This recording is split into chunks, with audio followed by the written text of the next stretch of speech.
Bon, là, je suis à Cotonou, en plein cœur de Cotonou. L'autre fois, je vous ai parlé un peu de l'attrait que j'avais pour la nourriture. Et donc, aujourd'hui, j'ai décidé de vous faire une vidéo dans un restaurant où je peux manger un bon grec, mieux que ceux même de Paris.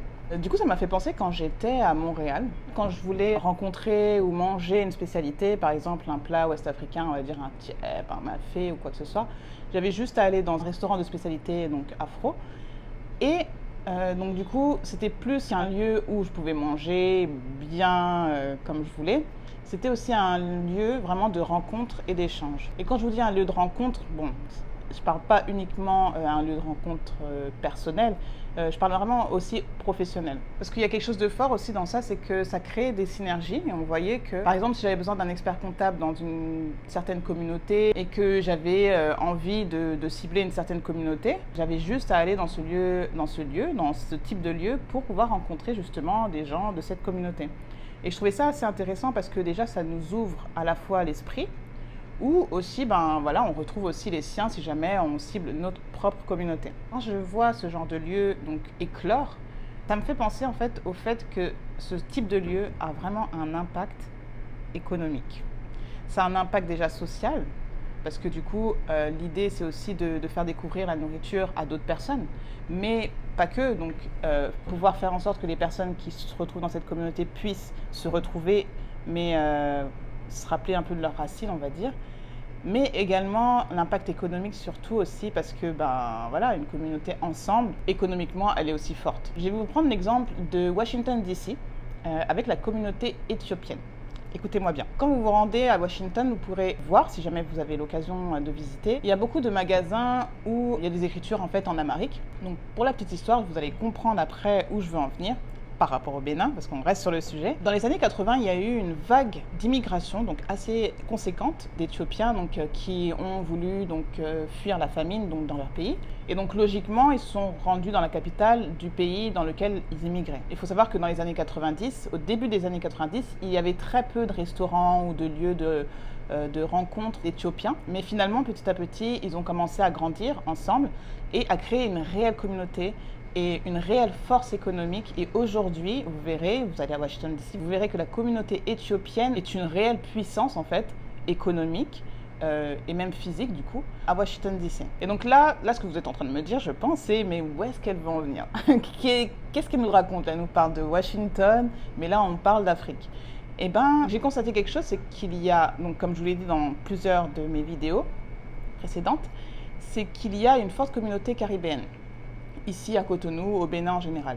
Constater quelque chose, c'est qu'il n'y a pas assez de lieux de rencontre pour justement la communauté caribéenne. Il y en a, mais déjà au niveau visibilité, c'est vrai qu'il n'y en a pas assez. Et puis ça n'est pas vraiment encore, en tout cas, un lieu de rencontre vraiment à proprement parler où justement les Caribéens pourraient se rencontrer, créer des synergies, créer que ce soit des synergies professionnelles, personnelles.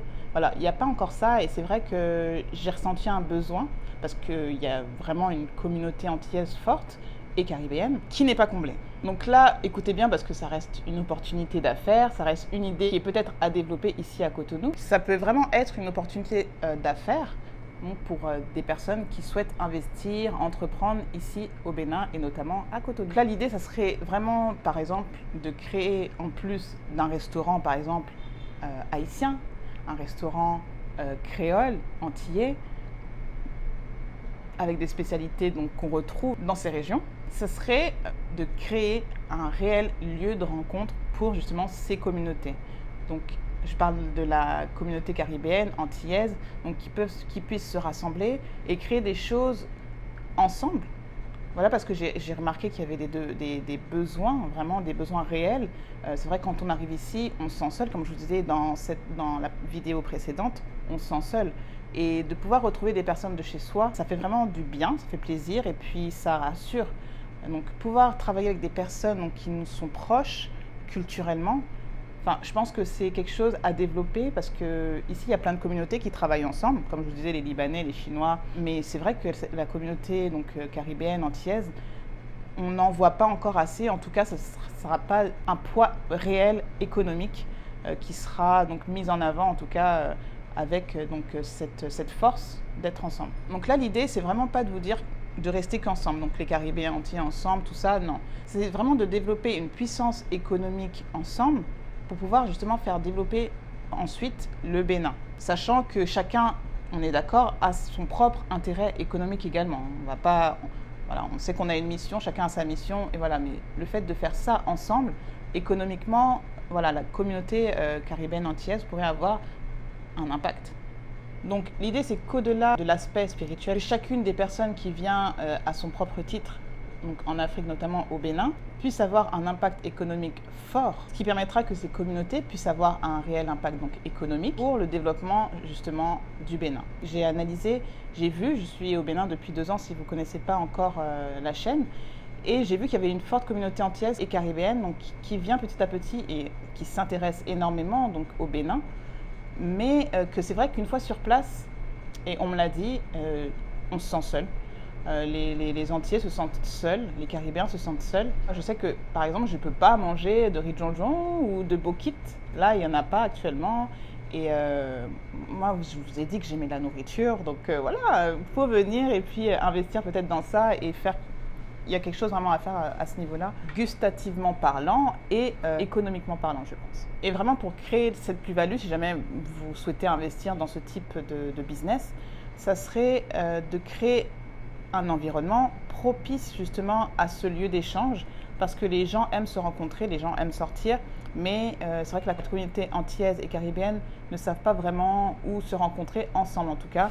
En tout cas, il n'y a pas encore vraiment d'événements à proprement parler pour ce type de mission, on va dire. Et d'ailleurs, ça permettra à la population de pouvoir faire découvrir surtout la richesse culinaire aux Béninois et aux autres différentes communautés. Moi, c'est Stéphanie by Shaili. Si jamais tu ne connais pas l'historique un peu de la chaîne, ça fait maintenant 2 ans que je suis au Bénin avec mon mari et mes 2 filles. Notre mission, c'est vraiment d'aider ces personnes qui souhaitent retourner en Afrique, de les aider à faire de leur retour un succès.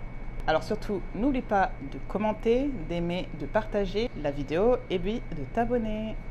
À plus! Salut chers Futurépates, je suis Stéphanie et si tu me suis sur cette chaîne, tu sais que mon parcours m'a conduit à revenir en Afrique avec ma famille. Alors, retourner en Afrique, c'est un rêve pour beaucoup d'entre nous, mais soyons honnêtes, c'est une aventure qui vient souvent avec son lot de peur et d'incertitude. J'ai reçu tellement de questions à ce sujet et je sais que beaucoup d'entre vous se sentent perdus ou craignent de ne pas être préparés. C'est là que notre workbook entre en jeu. Imagine un plan détaillé, étape par étape, pour les 12 mois avant ton retour en Afrique. Un plan qui prend en compte ta situation, que tu viennes seul, en couple ou en famille. Le workbook Plan d'action pour ton retour en Afrique est basé sur notre expérience réelle et sur celle de notre réseau ainsi que des accomplissements et surtout des erreurs qu'on a pu faire. J'ai été à ta place, je sais exactement ce que tu ressens, mais surtout j'ai fait ce voyage avec mes 2 filles et mon mari. Et c'est cette expérience, les questions qu'un tas de personnes nous ont posées qui nous ont inspirés à créer ce workbook. Il est né de vos questions et des réalités que l'on a rencontrées. Clique sur le lien en description, fais de ce retour en Afrique une aventure réelle et bien préparée. Ose rêver, mais passe à l'action aussi. C'est mieux, hein?